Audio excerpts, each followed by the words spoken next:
का बड़ा ऐलान। रूस के लोगों के लिए सख्त फैसला।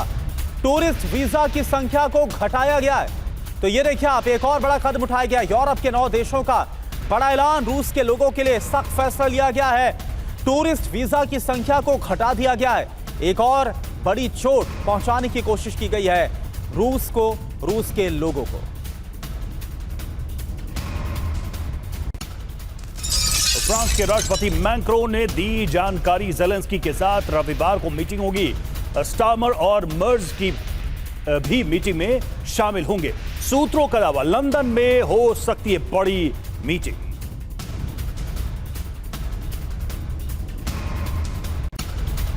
और एक और बड़ी खबर, ब्रिटेन के प्रधानमंत्री सर कीर स्टार्मर का दावा, रूस जल्द ही नाटो पर हमला कर देगा। ये देखिए आप, ब्रिटेन के प्रधानमंत्री बोल रहे हैं और साफ साफ लफ्जों में यह कहा जा रहा है कि रूस हमला कर देगा जल्द ही नाटो पर। सर कीर स्टार्मर को खुफिया जानकारी मिली, इस बात का भी दावा किया गया।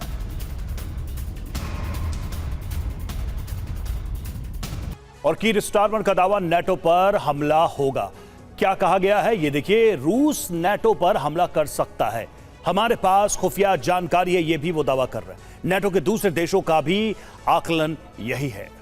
बिल्कुल, मतलब क्या है यह आप समझिए। रक्षा तैयारी को और तेज करना होगा, यूरोप के सैन्य खर्च को बढ़ाना होगा और सामूहिक सुरक्षा को और ज्यादा मजबूत करना होगा। साथ ही नाटो को रूस से अलर्ट करना भी, यह भी एक बड़ा मकसद है। Naval captain Shyam Kumar sir, मुझे याद है कि बीते साल ही बाकायदा कई ऐसी रिपोर्ट सामने आई थी जिसमें अलग अलग तारीखों का, अलग अलग साल का जिक्र किया गया था। कोई कह रहा था 2027, कोई 2028, कोई 2029 तक नाटो वर्सेस रूस युद्ध की बात कर रहा था। और अब तो सर कीर स्टार्मर का यह बयान कि हां, रूस हमला करेगा ही नाटो के ऊपर और बाकायदा इसकी खुफिया जानकारी है।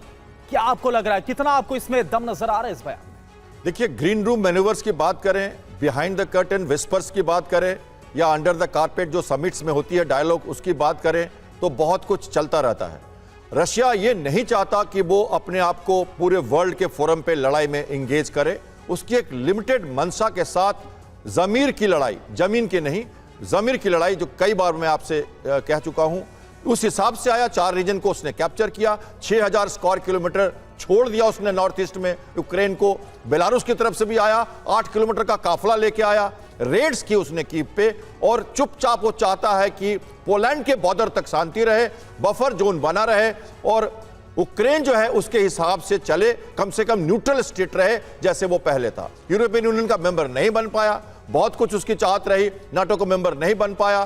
तो मैं मानता हूं कि ये जो आकलन लेकिन है। श्याम कुमार सर, एक बात बताइए, अमेरिका ने ऐलान किया कि पोलैंड में सेना भेजेगा, तैनाती लगातार यूरोपीय देश बढ़ा रहे हैं, नाटो कंट्रीज रूस के खिलाफ बढ़ा रहे हैं। तो क्या ये सब कुछ देखते हुए रूस शांत रहेगा? पुतिन सब कुछ खामोशी से देखते रहेंगे क्या? एक बात सुनिश्चित है, अमेरिका किसी तरह की बहुत ज्यादा सपोर्ट, मिलिट्री डॉक्ट्रिन चेंज हो गई अमेरिका की, वो अब कहीं इंगेज पैसा नहीं करेगा, ग्लोबल वार ऑन टेररिज्म के ऊपर नहीं जाएगा। इसलिए नाटो को शक्तिशाली होना अब मुश्किल है। अब वो स्थिति नहीं है अंदर से जो अमेरिका के पहले से थी। हम कई बार सुन चुके हैं अमेरिका के प्रेसिडेंट का बयान। तो नाटो पे डायरेक्ट अटैक करना, शायद अगर बहुत प्रोवोक किया जाए रशिया को तो हो, अंदर अंदर जो मैंने कहा ग्रीन रूम से, क्योंकि ये रोमानिया का जो अटैक आप देख रहे हो, जरूर कहीं ना कहीं ग्रीन रूम से प्रोवोक किया जाता है रशिया को, डाइवर्जनरी फ्लैंक्स दिया जाता है वीकेंड के लिए, लेकिन संभावना बहुत कम है कि रशिया चाहकर इंटेंशनली नाटो को इंगेज करे। इसकी उसको कोई जरूरत नहीं है।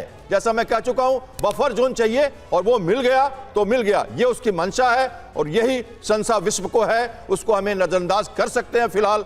नाटो पे अपनी तरफ से रशिया इंगेज नहीं करेगा। ठीक है।